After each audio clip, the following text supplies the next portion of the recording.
The story goes that in Jiangnan, there was a scholar named Mai Zhang, who claimed that there was a man from his hometown named Sun Wang. When Sun Wang held an official position in Dezhou, he presided over a strange case. Here's how the story unfolded. Initially, a villager married off his son. Once the bride entered the family, the village and relatives came to offer congratulations. The wedding celebrations extended for more than a day, and after the groom emerged from the bridal chamber, he noticed the bride was wearing dazzling clothes as she walked towards the back of the house. The groom grew suspicious and followed behind her to see what was happening. There was a long stream behind the house with a small bridge crossing it. He saw the bride cross the bridge and continued walking, further arousing his doubts. He called out to her from behind, but the bride didn't respond, only waving her hand from a distance. The groom hastened to catch up, and even though they were only a foot apart, he couldn't seem to reach her.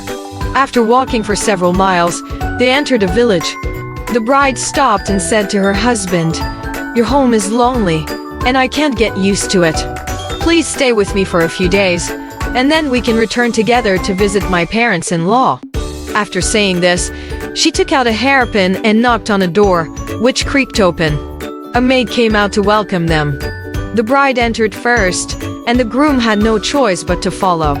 Upon entering, he saw his father-in-law and mother-in-law sitting in the main hall. His father-in-law said, "My daughter has been pampered since childhood and has never left my side. Once she leaves home, her heart is never content. Today, since you've both returned together, we're relieved. Stay here for a few days, and we'll send you back home." With that, they instructed the maids to clean the house and prepare the bedding, and the two settled in. Meanwhile, guests from the groom's family were puzzled by his prolonged absence.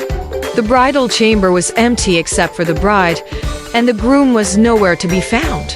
They searched everywhere for him but found no trace. His father-in-law and mother-in-law cried bitterly, convinced that he was dead. 6 months later, the bride's family worried that she would become a widow and discussed finding her a new husband. The groom's parents grew even sadder, arguing, "We haven't found his remains or clothes yet. How can we be certain our son is dead?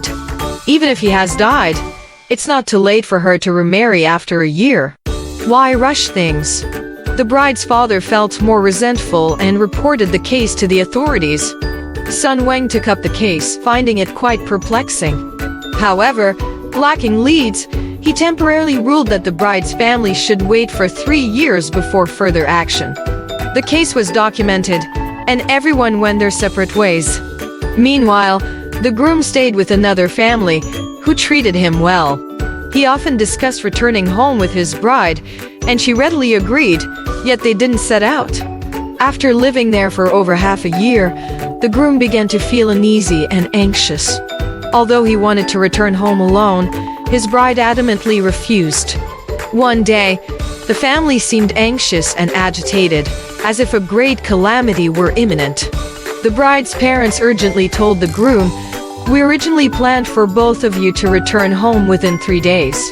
Unexpectedly, the luggage and supplies are not yet prepared, and we suddenly encountered some troubles.